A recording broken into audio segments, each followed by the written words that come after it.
pelo Márcio Marino, toda a banda, toda a equipe, os visitantes, né, que vieram conosco. Mais uma vez, muito obrigado. Agora, nesse momento, eu peço que você tenha mais um pouquinho de atenção, porque nós vamos ouvir a palavra de Deus. Não é a palavra do pastor Gustavo, apesar de ele ter se preparado para isso, pedido a orientação do Santo Espírito, mas é a palavra de Deus. Então, eu peço nessa noite que você tenha reverência, que você se concentre, tire todo o foco, tudo que vai tirar a sua atenção, seja celular, algo do tipo. Foque na palavra de Deus. E eu quero chamar o pastor Silvio, que estará orando por ele, mas antes apresentar o pastor Gustavo, que ele é pastor de jovens da 2ª Igreja Batista de Itaperuna, tem sido bênção na minha vida. Ele foi o que entregou a Bíblia para mim no meu concílio, e eu fico muito feliz, né, de ter passado por esse concílio, primeiramente, e segundo, pela bênção de ter recebido uma Bíblia das mãos dele. Então, neste momento, vamos orar pela vida dele. Ele é um servo de Deus, a sua esposa está ali, Deus abençoe sua vida, amém? E que nós possamos, mais uma vez, nos concentrar na palavra de Deus. Vamos orar com o pastor Silvio nesta noite, em nome de Jesus. Irmãos, eu creio que Deus, Ele vai falar poderosamente aos nossos corações nesta noite, porque o nosso Deus, Ele é o mesmo ontem, hoje e eternamente será o mesmo.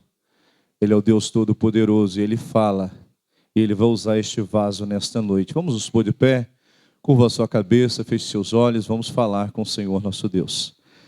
Pai querido, Pai de amor, a Tua igreja, Pai, está reunida nesta grande celebração, para Te adorar, para prestar um culto a Ti, e para também ouvir o Senhor falar aos nossos corações. Aqui está, Senhor Deus, o Teu servo, pastor Gustavo, ministro do Teu santo evangelho. Usa ele nesta noite, ó Pai, como canal de bênção. Ilumina e inspira o Teu servo poderosamente, que no abrir e no fechar da boca do Teu servo possa sair palavras iluminadas pelo Teu Santo Espírito. Usa ele como canal de bênção, ó Pai. Usa ele poderosamente nesta noite. Se há alguém aqui nesta noite que ainda não tomou a decisão mais importante na vida do homem, que nesta noite, se há alguém, que este alguém possa tomar essa decisão em receber Jesus como Senhor e Salvador de sua vida. Porque sabemos que o Espírito Santo de Deus, a terceira pessoa da Trindade, ele convence o homem do pecado, da justiça e do juízo de Deus. E sabemos também que quem salva é o Senhor Jesus. É Ele quem nos salvou e é Ele quem salva o pecador. Mas eu creio também que nesta noite o Senhor Deus vai usar esta ferramenta viva nas mãos do Senhor nosso Deus. Usa o pastor Gustavo nesta noite, poderosamente. Pai, nós oramos em nome de Jesus. Amém e amém. Pastor Gustavo, que Deus te abençoe, em nome de Jesus.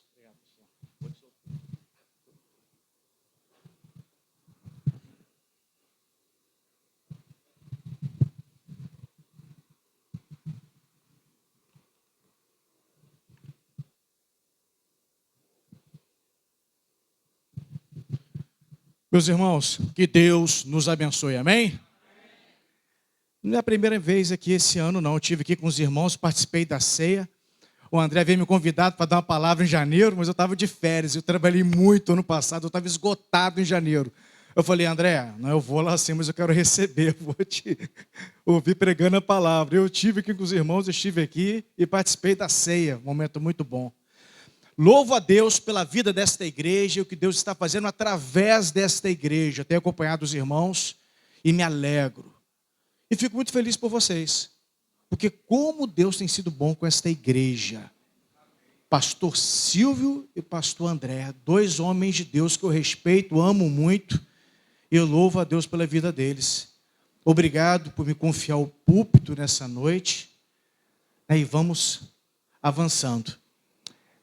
Toda vez que eu prego no lugar pela primeira vez, eu tenho um costume. Eu digo como Jesus me encontrou. Eu estive com os irmãos que participei da ceia, mas como é a primeira vez que eu vou pregar, eu quero contar para vocês como Jesus me encontrou.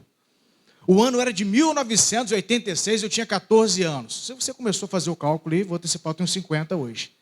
Em 86, o Claudão havia construído essa praça que corta a Avenida Cardoso Moreira. Então, qual era o barato de Itaperuna em 1986? A juventude, os adolescentes, nós íamos para aquela praça ali e a gente ficava andando na praça. A gente colocava roupa de domingo, e naquela época a gente não tinha muita roupa, né, gente?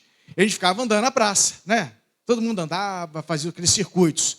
Quem lembra era Bom Bocado, era o colégio ali, Bittencourt, a gente ficava andando ali.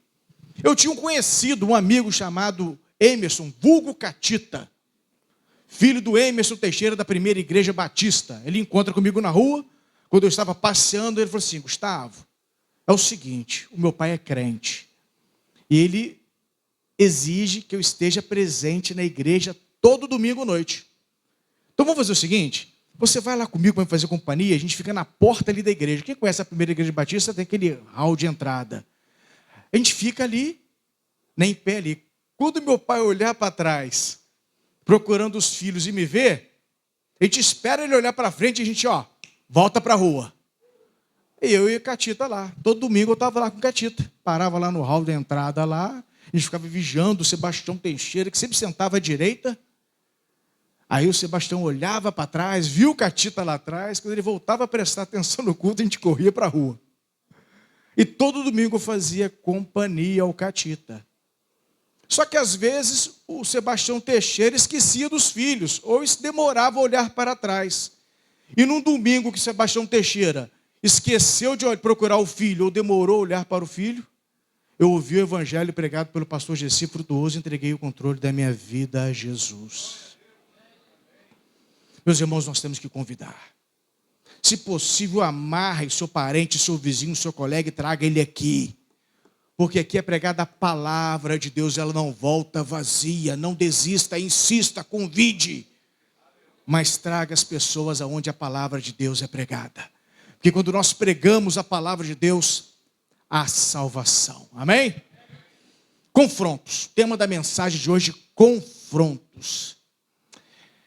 Eu fico pensando em Jacó, em seu desespero, em sua amargura, em sua derrota, indo até o vale de Jaboque, à procura de Deus.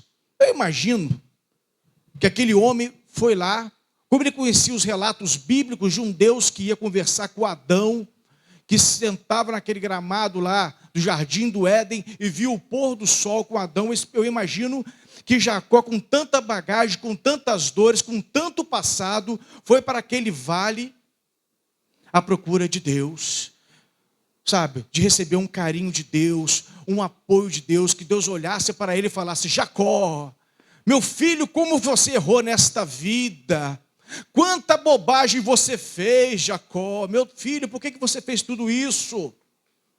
Por que enganar as pessoas? Por que tanta vaidade, tanta ambição? Mas não foi isso que Deus fez. Deus foi encontro Jacó naquele lugar. E ao encontrar Jacó, Deus dá um pescoção nele, um pontapé, e diz a palavra de Deus em Gênesis 32, que houve uma luta entre Deus e Jacó. Deus confrontou aquele homem. É claro que Jacó não era páreo para Deus, mas Deus foi dando corda para ele, foi lutando com ele, para ver até onde ele chegaria, o quanto ele estaria disposto a brigar, para que a sua vida fosse transformada, mudada.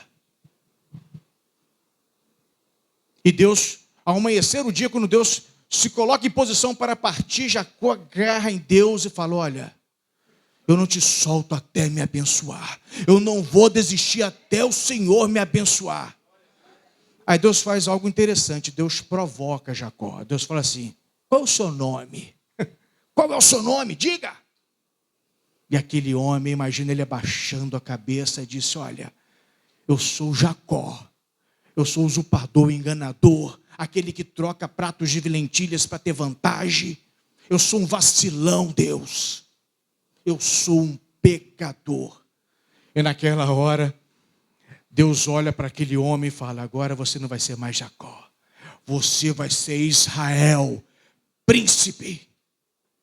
Meus irmãos, o Deus que confrontava os seus filhos no passado, para que eles fossem transformados, renovados, é o mesmo Deus que nos confronta hoje.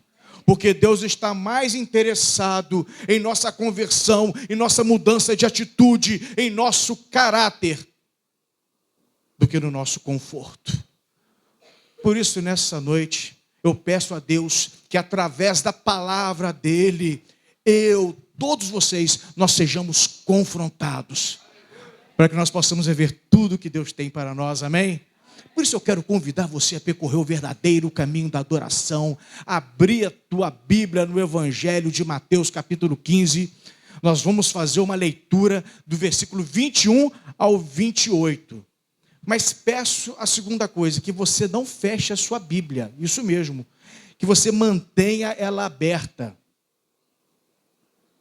que nós vamos trabalhar, vamos expor esse texto, amém? E diz assim a palavra de Deus. Você que não trouxe Bíblia, deixou lá no carro, acontece isso, não acontece?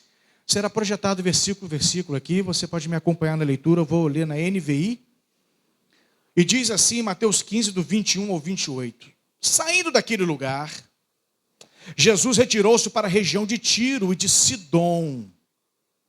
Uma mulher cananeia natural dali veio a ele gritando: Senhor, Filho de Davi, tem misericórdia de mim. Minha filha está endemoniada, está sofrendo muito. Mas Jesus não lhe respondeu palavra.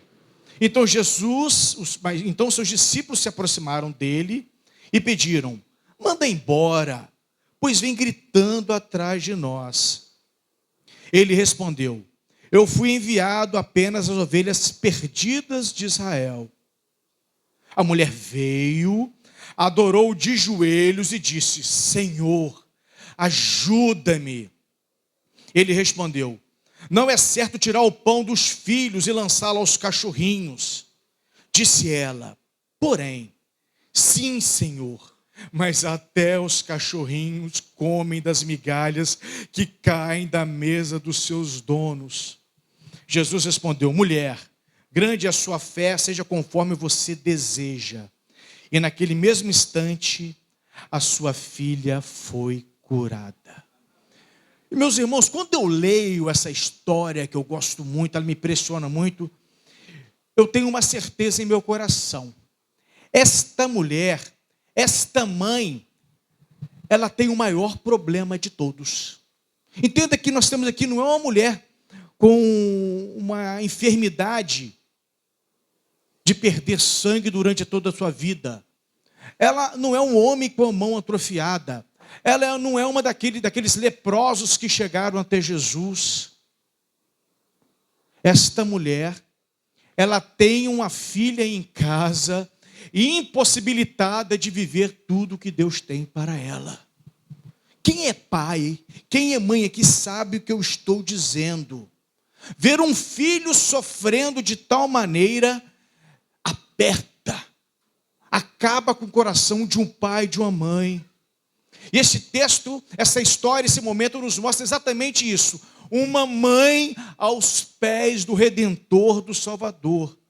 Porque, meus irmãos, mães aflitas estão por todos os lados. E por que as mães sofrem? As mães sofrem pelos filhos. E essa mãe que procura Jesus é uma mulher cananeia. Entenda que quando os líderes de Israel, os religiosos, os doutores da lei, eles procuravam Jesus para acusá-lo, os gentios, que nada conheciam da lei, procuravam Jesus para receber um milagre. Agora entenda que para os judeus, o povo de Deus, os gentios, eles eram considerados cães, imundos, afastados de Deus. Então tem duas verdades que me chamam a atenção a respeito desse texto. Olha a primeira verdade. Aquela mãe, meus irmãos, ela discerne o problema que atinge a sua filha. Isso mesmo. Aquela mãe discerne o problema que atinge a sua filha. Olha o que vai dizer a última parte do versículo 22. Minha filha está endemoniada e está sofrendo muito. Meus irmãos, a primeira verdade é que aquela mulher discerne, ela sabe qual é o problema da sua filha. Sabe qual é, meus irmãos? Tão ruim quanto o problema é não saber a razão do problema. Eu me lembro quando meu filho fez 1 ano de idade, esse rapazão grandão que está aí, ó. Ele começou a adoecer e meu filho adoecia muito. O meu filho tinha picos de febre assim de 41, 42 de uma hora para outra. Era um tempo que a gente não dormia lá em casa. E eu tinha que correr para o hospital. E às vezes eu chegava no hospital, o médico examinava, olhava ele todinho. E quantas vezes eu voltei para casa da mesma forma que eu cheguei no hospital, não sabendo qual era o problema do meu filho. Porque eu sabia, assim, se não achou qual é o problema, ele volta novamente. Porque o antitérmico só abaixa a febre. Ele não resolve o problema. Então era uma sensação horrível de que vai acontecer novamente. Mas aquela mulher, ela sabia qual era o problema da sua filha. E ela sabia que era um problema espiritual. Meus irmãos, chega a ser até engraçado falar sobre isso, né? Porque eu sou de uma geração que tudo era espiritual. Quem tem mais de 40 anos sabe o que eu estou dizendo. Naquela época tudo era espiritual. Se o menino caía da bicicleta, a gente falava lá, foi o diabo que empurrou. Se gato começava a namorar no telhado, a gente fala, ih, o diabo tá bravo, não é isso? Eu sou dessa geração. Porque no final das contas a gente botava Deus em tudo. E sabe por que isso acontecia? Porque ser cristão, ser crente, era a coisa principal da vida da gente. Eu lembro que eu sou de um tempo que as pessoas, depois, quando compravam um carro, elas vinham aqui na frente da igreja para o pastor, a igreja abençoar o carro. Foi Deus que deu. Quando um filho passava para o 2º ano do 2º grau, né, segunda série, na minha época tinha isso, né? A gente fazia culto de ações de graça, porque o filho passou de ano. Se você fazia uma cirurgia, voltava para casa, a gente fazia culto, tudo era culto, porque a gente sabia, porque tudo era Deus. Hoje não. Hoje tudo é o homem. Esses dias eu fui no aniversário de criança, né, fui convidado, aí eu estou esperando. O povo lá, em volta do bolo, cantaram parabéns, estão partindo o bolo. Eu falei assim, aí é oração. Eu lá como pastor, eles devem pedir o pastor para orar. Não pediram para orar, não. Nem nos aniversários Deus está sendo mais lembrado nos dias de hoje. Mas aquela mulher sabia quem era o inimigo da sua vida. E ela sabia que o problema da sua filha era um problema espiritual. Essa é uma verdade, a primeira verdade que eu destaco. Mas tem uma segunda verdade. Aquela mulher discerne a solução do problema que atinge a sua filha. Olha que coisa importante. Ela discerne a solução também. Olha o que vai dizer a primeira parte agora do versículo 22. Uma mulher cananeia, natural dali, veio a ele, a Jesus, gritando, Senhor, filho de Davi, tem misericórdia de mim. Ela sabia qual era a solução para o problema dela. Porque aquela mãe percebeu que o problema da sua filha, a medicina não podia curar. Com o tempo não iria amenizar o problema da sua filha. É possível, meus irmãos, o texto não fala, mas é possível que essa mulher cananeia, Ciro-fenícia, ela tenha buscado a solução, a cura da sua filha em outros deuses, a feitiçaria, na medicina do seu povo. Mas aquela mulher vai até Jesus. E ela busca chamando ele de filho de Davi, sabe, era o seu título popular. Olha que coisa tremenda. E depois que ela clama, ela finalmente se ajoelha. Então, ela começa clamando e termina adorando. Ela começa atrás de Jesus e termina aos pés de Jesus. Aquela mãe está disposta a enfrentar qualquer obstáculo para ver a sua filha liberta. O constrangimento não impediu aquela mulher. Mas Jesus não respondeu nada para ela. E por que Jesus não respondeu uma palavra àquela mulher? Para confrontar. Isso mesmo, Jesus não responde uma palavra a ela para confrontar. E como Jesus confronta aquela mulher? Quero destacar 3 pontos aqui. Jesus vai confrontar essa mulher 3 vezes. Então, como Jesus confronta aquela mãe? Jesus confronta com silêncio. Como a mulher chama Jesus? Senhor, filho de Davi. Meus irmãos, mas ela é cananeia, é fenícia. Ela não foi criada ouvindo as histórias do povo de Deus. Aquela mulher não cresceu decorando o Torá. Ela não era judia, ela não pertencia ao povo de Deus, ela nem era filha de Deus. Ela é de outra cultura, tinha outra crença. Mas ela vai até Jesus e não chama Jesus de milagreiro. Ela vai até Jesus e não chama Jesus de exorcista. Aquela mulher podia ser de outra cultura e saber muito pouco sobre Deus, mas ela sabia quem é Jesus. Ela vai até Jesus e diz assim: olha, Jesus, eu sei quem você é. Você é o Filho de Deus, é o filho de Davi. Você, Jesus, você é o rei prometido. Uma mulher cananeia sabia disso. E hoje tem crente com 30 anos de igreja que não sabe disso. Hoje tem filho de crente que não sabe disso. Eu, quando faço entrevista de batismo na igreja, eu converso com a pessoa, mas eu tenho uma pergunta para mim que é sagrada. E se ela não me responder essa pergunta, ela não der essa profissão de fé, essa confissão, ela não vai passar pelas águas. Eu pergunto para ela: quem é Jesus? Quem é Jesus? Me diga aí, me diga com as suas palavras, fica à vontade. Use o tempo que você quiser, eu estou interessado em saber quem é Jesus. Eu me assusto, eu escuto de tudo. Eu escuto de tudo. E eu quero escutar o quê? Que Ele é Deus, Ele é Filho de Deus, Ele é Senhor, Rei, Ele está no trono, Ele é Salvador. Por quê? Porque morreu na cruz pelos meus pecados. É a nossa confissão de fé. O que vai determinar, meu irmão, o cristão que você é? O que determina você ser um cristão? O que faz de você um cristão? A sua confissão de fé. Você crê e confessar. Por isso que é tão importante o apelo. Crer e confessar. Às vezes eu estou em culto, já tive em culto, comecei o culto, falei assim: olha, vamos fazer um negócio aqui. Você já alguma vez na sua vida tem crente que nunca levantou a mão no culto? Uma vez eu fiz isso e muitas pessoas levantaram a mão, porque frequentam a igreja há muitos anos, mas nunca publicamente levantou a mão e falou assim: olha, eu pertenço a Jesus. E as pessoas precisam ver isso. O mundo espiritual precisa ver isso. Agora você entende essa declaração pública dessa mulher? Sabe, você é o filho de Davi. Sabe, a maneira como aquela mulher se referenciou a Jesus, a ele, chamou a atenção de Jesus. E Jesus queria ouvir mais. Sabe, ela sabia quem era Jesus e Jesus sabia quem era ela. E quem era aquela mulher, meus irmãos? Somente uma estrangeira, uma pobre coitada? Ela era mais que isso. Ela era uma mãe, ela era uma pessoa. Meus irmãos, é dessa maneira que nós precisamos olhar as pessoas, porque Deus não faz acepção de pessoas. Preste atenção no que eu vou dizer para você.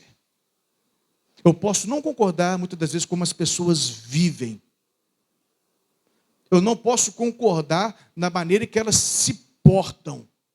Mas entenda que não importa se ela é homossexual, se ela é um ex-condenado, se ela é um divorciado. Na casa de Deus ela é bem-vinda. Porque se ela quer conhecer mais de Deus e quer ter a vida transformada como Ele transformou a minha vida, a vida dos irmãos, ela é bem-vinda na casa de Deus.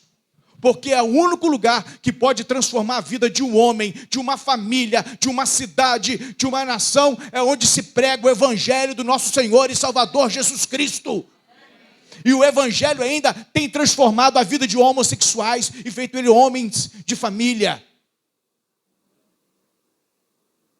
O evangelho do nosso Senhor Jesus Cristo ainda tem restaurado casamentos, porque ele é poderoso. Aqui é o lugar do pecador, por isso ele deve ser bem-vindo, e Deus não faz acepção de pessoas. Amém? E por que Jesus não respondeu palavra? Porque o silêncio de Jesus, meus irmãos, ele confronta. A primeira parte do versículo 23. Mas Jesus não lhe respondeu palavra. Meus irmãos, isso foi intencional da parte de Jesus. Pois se nós queremos provocar uma resposta de alguém, basta nós ficarmos quietos. Já viu isso, não é verdade? E Jesus, ele dava respostas sem dizer uma palavra. E Jesus, ele confronta com um propósito. Porque nós precisamos entender, meus irmãos, que no silêncio de Deus, nós revelamos quem somos. No silêncio de Deus, nós revelamos como estamos. É no silêncio de Deus que muitas vezes nós revelamos aquilo que gostaríamos de manter escondido. E foi exatamente isso que aconteceu com os discípulos de Jesus naquele momento, pois naquela hora eles também estavam sendo confrontados. Eles não sabiam disso, mas eles estavam sendo confrontados. Tantos que os discípulos de Jesus verbalizaram. Olha o que vai dizer a última parte do versículo 23. Então seus discípulos se aproximaram dele e pediram: manda embora, pois vem gritando atrás de nós. Manda ele embora, Jesus. Sabe, o silêncio de Jesus fez os seus discípulos revelarem o que estava dentro do coração deles. E com aquela atitude eles estavam desperdiçando uma grande oportunidade de serem testemunhas do poder de Deus. Meus irmãos, assim também somos nós. Muitas das vezes impacientes, indiferentes, sempre com pressa. Mas o silêncio de Jesus, ele termina aqui. O silêncio termina, mas o confronto não. Então, como Jesus, ele continua confrontando aquela mãe? Segundo, Jesus, ele confronta com palavras. Se o silêncio de Jesus confronta, a sua palavra também. E no versículo 24 diz: ele respondeu: eu fui enviado apenas às ovelhas perdidas de Israel. Sabe, a palavra de Jesus foi ela de confronto. E o que nós fazemos quando somos confrontados por Jesus? É engraçado que nós somos um tempo que muita gente criticando pregadores. Eu não gosto de criticar pregadores, mesmo que eles não sejam da mesma denominação do que eu. Eu não gosto. Nós vivemos um tempo que as pessoas gostam, lá, pregador coach, e fica criticando às vezes um pastor. Ah, ele só prega a forma coach, não é isso? O povo da internet critica. Meus irmãos, mas todos nós gostamos de receber uma palavra de bênção, não é verdade? E às vezes a gente entra na igreja e fala assim: Deus, me dá uma palavra, fala comigo, Senhor. Aí Deus toma o pastor, e como nós gostamos de dizer, né, pastor dá cajadada, aí o irmão sai aborrecido. Olha lá, o pastor está implicando comigo. Olha lá, o pastor está sabendo da minha vida, está me mandando indireta. Meus irmãos, tem sermões às vezes que são preparados 2 meses antes. Ou você acha que a gente vai acordar no dia, domingo de manhã, não é isso? Vai sentar na beira da câmara e dizer: não, o que eu vou falar hoje para implicar com o irmão? Não é nada disso. Isso é tão sério, porque as pessoas não querem ser confrontadas. Eu conheço gente, porque um dia foi na igreja, sentou no banco, ouviu a palavra de Deus, a palavra confrontou ela. Em vez dela olhar para si mesma e buscar uma mudança de atitude, sabe o que ela fez? Sou aborrecida com o pastor e com a igreja. Está há anos afastada da igreja, porque não quer ser confrontado, não aceita uma palavra positiva de ninguém, muito menos de Deus. E a mulher cananeia? Aquela mulher recebe o segundo confronto. Jesus primeiro confronta ela com silêncio, agora ele confronta ela com palavra. Eu fui enviado apenas às ovelhas perdidas de Israel. Eu não vim aqui por sua causa. Olha, Jesus foi duro com ela. E ela recebe o segundo confronto. E a pergunta é: ela receber segundo confronto da parte de Jesus, ela faz o quê? Aonde ela foi parar? Ela continuou aos pés de Jesus. De lá ela não saiu, porque lá é o lugar do crente, lá é o nosso lugar, é aos pés de Jesus. Tem um texto que me marca muito, que está lá em Apocalipse 1,15, e a primeira parte do versículo, quando João tem aquela revelação, ele fala a respeito de Jesus, ele vê Jesus glorificado, e ele fala o seguinte a respeito de Jesus: seus pés eram como bronze numa fornalha ardente, e a sua voz como o som de muitas águas. Meus irmãos, João, ao ter essa visão, naquela época não existia espelho. Os espelhos que eles usavam na época era o bronze polido. Não é isso? Você polia o bronze, quando ele estava com bastante brilho, você via o seu reflexo. Esse era o espelho da época. Mas existia uma condição que o brilho do bronze chegava ao auge para dar o nosso reflexo. É quando o bronze ele era aquecido, ele começava a mudar de estado. É o que Jesus fala, que seus pés eram como bronze numa fornalha ardente. E João está dizendo assim, olha, eu estou aos pés de Jesus e eu consigo me enxergar realmente como eu sou. Aos pés de Jesus, sabe, a tudo aquilo que está em trevas em mim, que está escondido, é revelado diante dele. Então o lugar de crente, meus irmãos, é aos pés de Jesus. E ela não sai dos pés de Jesus. Ela não sai dos pés de Jesus, ela faz mais. Olha o que vai dizer no versículo 25. A mulher veio, adorou de joelhos e disse, Senhor, ajuda-me. Foi essa a resposta que essa mulher deu ao confronto de Jesus, de joelhos. Sabe, o confronto não fez aquela mulher desistir. E ela clama, Senhor, ajuda-me. Senhor, ajuda-me. Senhor, primeiro adora. Senhor, ela reconhece quem é Deus. Não é isso? Adoração. Adoração é diferente de louvor. Você adora a Deus quando você reconhece quem Ele é. Tu és grande, é tremendo, é Deus poderoso, é o alfa e o ômega. Isso é adoração. Louvor é quando você lembra dos feitos de Deus. Ah, meu Deus, um dia o Senhor abriu o mar vermelho. Um dia o Senhor curou o meu filho. Está entendendo a diferença? E essa mulher aqui, ela primeiro adora e depois ela clama. Senhor, ajuda-me. Essa foi a resposta a ela ao confronto de Jesus. Adoração e clamor. E sabe qual foi a resposta de Jesus? Um terceiro confronto. Jesus confronta essa mulher pela terceira vez. E Jesus não pega leve na hora, que vai dizer no versículo 26. E ele respondeu, não é certo tirar o pão dos filhos e lançá-lo aos cachorrinhos. Terceiro confronto, eu pergunto para você, nesta noite aqui, o quanto você está disposto a lutar pelo teu milagre. Jesus confronta essa mulher pela terceira vez. E ela permanece ali, sabe qual de quê? Ela sabe o que deixou em casa. Aquela mulher sabe o que deixou em casa.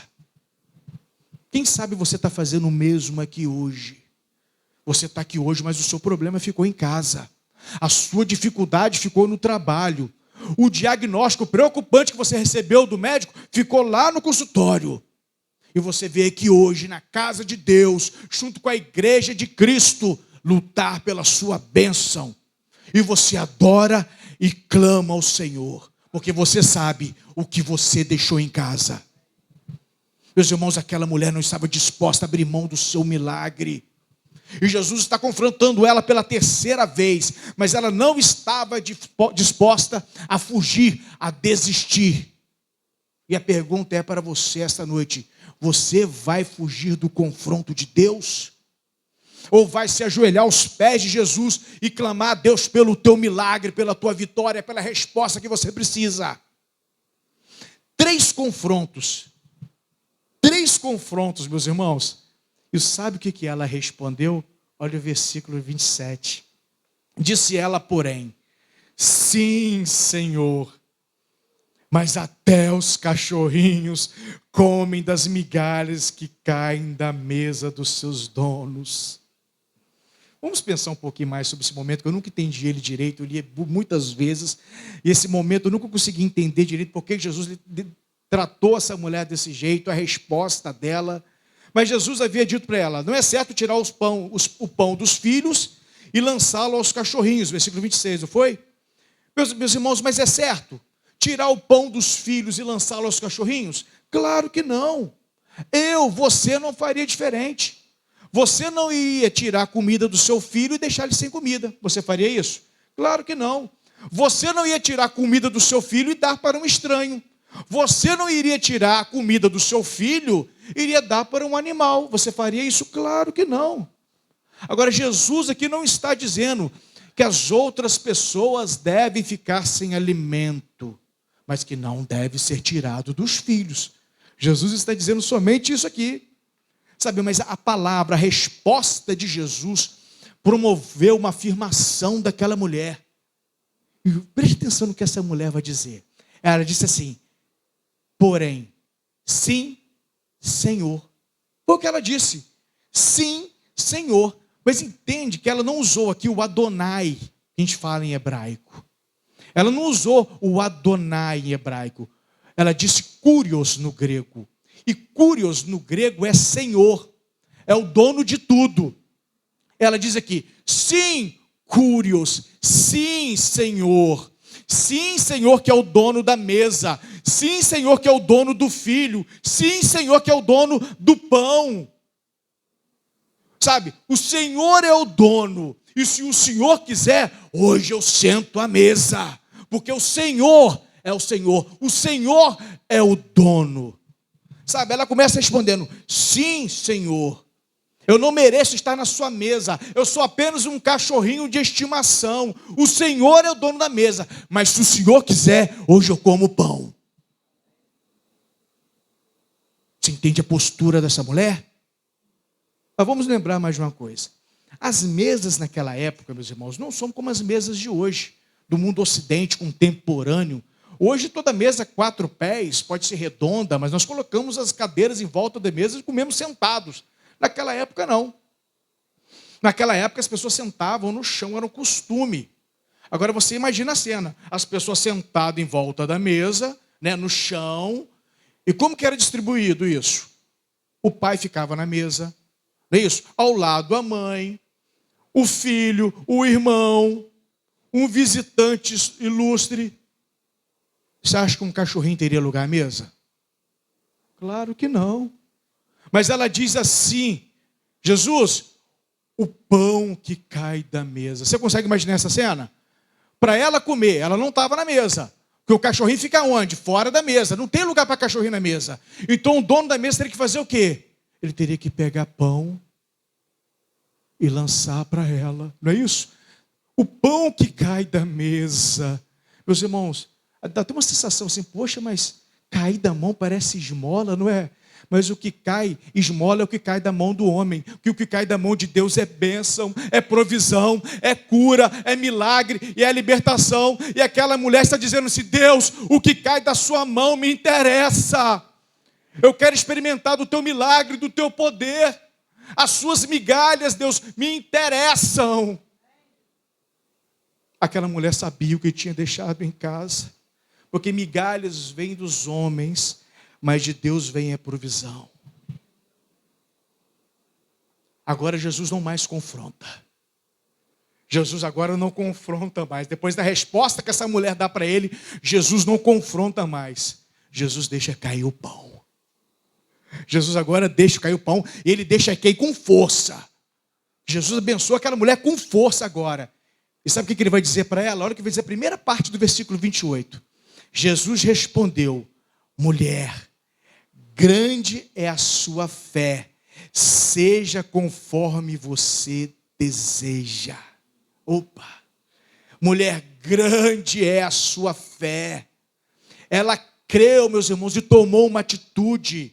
Ela não ficou constrangida de expor o seu problema. Ela não ficou constrangida por insistir. Ela não ficou constrangida de se colocar de joelho aos pés de Jesus. Porque aquela mulher sabia o que ela havia deixado em casa. Por compaixão à sua filha, por amor à sua filha, aquela mulher se arrastou. Ela se humilhou diante de Deus. Ela creu e por isso ela clamou. Seja conforme você deseja. E o que você deseja hoje, meu irmão, minha irmã? Seu casamento de volta? O seu filho livre das drogas? O seu filho de volta à casa do pai? O seu caráter transformado? O que você deseja, meu irmão, minha irmã? O Evangelho de Mateus diz que nesse exato momento a filha foi liberta. É isso que vai dizer a última parte do versículo 28. E naquele mesmo instante a sua filha foi curada. Você consegue enxergar quanto Deus é poderoso aqui? Porque não existem barreiras geográficas para o nosso Deus. Deus cura aqui, o mesmo Deus que cura aqui está curando lá. O mesmo Deus que transforma aqui está transformando lá.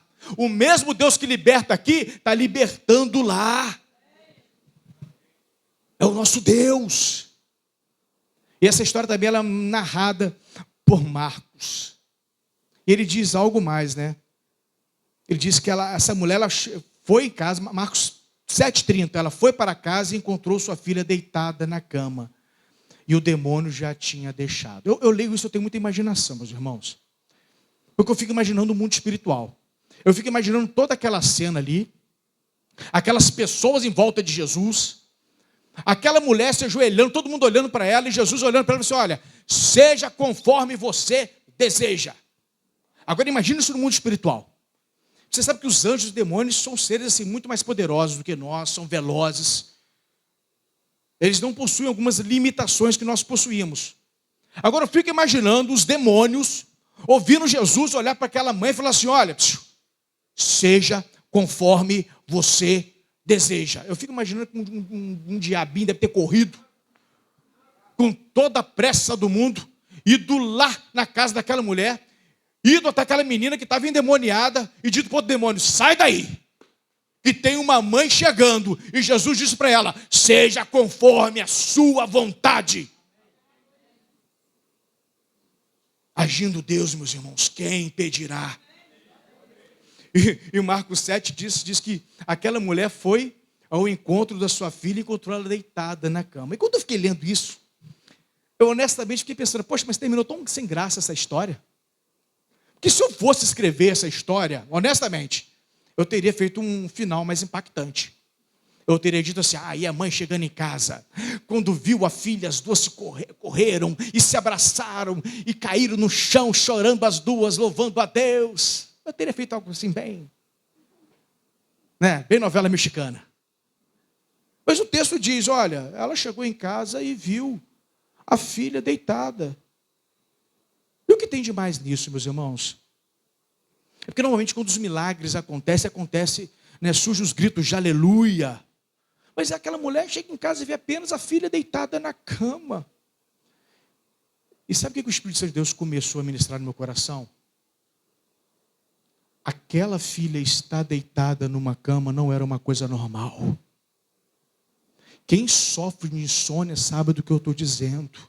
Quem sofre com a crise de pânico sabe do que eu estou dizendo.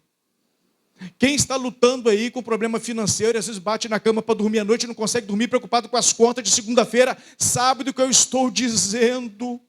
Quando nós perdemos a paz, o sono, a filha daquela mulher foi atormentada por demônio durante anos, não havia normalidade naquela casa, mas naquele dia aquela mulher entra na sua casa e encara a filha deitada numa cama, porque a normalidade havia chegado, porque ela encontrou Jesus.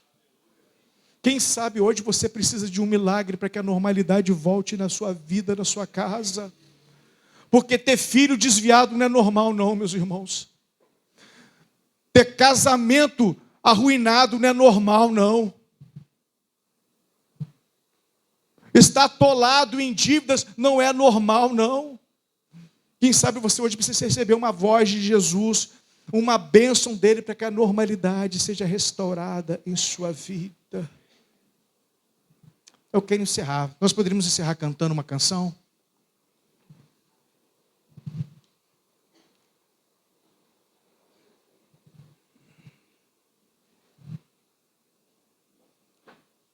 Posso pedir uma canção? Já, né?